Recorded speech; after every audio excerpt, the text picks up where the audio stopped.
How to easily understand the language of our parrot and know what it wants from us.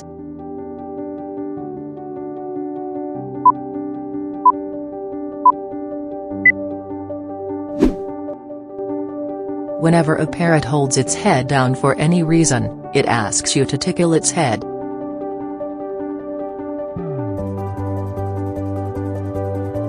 Whenever you see your parrot climbing out of the cage with its head up and down, it will ask you to open the cage door to let it out.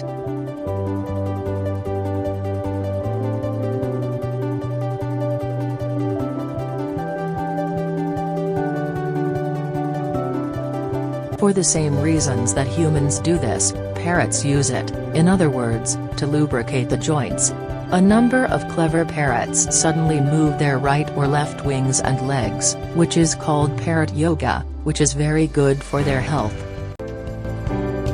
When parrots flutter their wings, they intend to grab your attention first and then do their daily exercise so that they do not gain weight. Which of these things does your parrot do? Comment for us.